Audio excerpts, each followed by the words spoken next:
സങ്കീർത്തനം 25:12. യഹോവ ഭക്തനായ പുരുഷൻ ആർ? അവൻ തിരഞ്ഞെടുക്കേണ്ടുന്ന വഴി താൻ അവന് കാണിച്ചു കൊടുക്കും. നാം നടക്കേണ്ട വഴി ഏതെന്ന് ദൈവം കാണിച്ചു തരണമെന്ന് ആത്മാർത്ഥമായി ആഗ്രഹിക്കുന്നുണ്ടോ?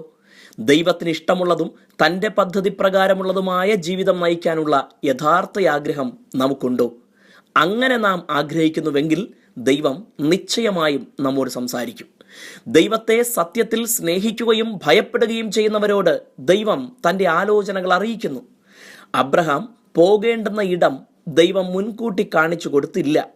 കാണിപ്പാനിരിക്കുന്ന ദേശത്തേക്ക് പോകുവാൻ എങ്ങോട്ട് പോകുന്നുവെന്ന് അറിയാതെയാണ് താൻ പുറപ്പെട്ടത്. ദൈവത്തെ അത്രമേൽ അബ്രഹാമിന് വിശ്വാസമുണ്ടായിരുന്നു. കുറേ ദൂരം സഞ്ചരിച്ചു കഴിയുമ്പോൾ തുടർന്നു പോകേണ്ടുന്ന പാത കാണിച്ചു കൊടുക്കാത്ത അവിശ്വസ്തനല്ല ദൈവം. ഭൂമിയുടെ ഉള്ളറകൾ പോലും ദൈവത്തിൻ്റെ കണ്ണുകൾക്ക് മറഞ്ഞിരിക്കുന്നില്ല എന്നതിനാൽ അവിടുന്ന് വഴി അറിയാത്തവനുമല്ല. 1 ശമൂവേൽ 30:8 കാണുന്നത് പോലെ ശത്രു സകലതും അപഹരിച്ചു കൊണ്ട് പോയപ്പോൾ അത് തിരിച്ചറിഞ്ഞ നിമിഷം ദൈവത്തോട് പ്രാർത്ഥിച്ച ദാവീദിനോട് നഷ്ടപ്പെട്ടതൊക്കെയും തിരിച്ചു പിടിച്ചു മടക്കിക്കൊണ്ടുവരുമെന്ന് അരുളി ചെയ്തവനാണ് ദൈവം. ദീനം പിടിച്ചു മരിക്കാറായ ഒരു മനുഷ്യനെ വീണ്ടും ജീവിപ്പിച്ച് ദാവീദിന് വഴി കാട്ടുവാൻ ദൈവം ഒരുക്കി. കാരാഗൃഹത്തിൻ്റെ ഉള്ളിൽ നിന്ന് പത്രോസിനെ വിടുവിച്ച് തൻ്റെ പിന്നാലെ വരുവാൻ ദൈവദൂതൻ പറഞ്ഞതുപോലെ നമുക്കും ദൈവം വഴി കാട്ടും.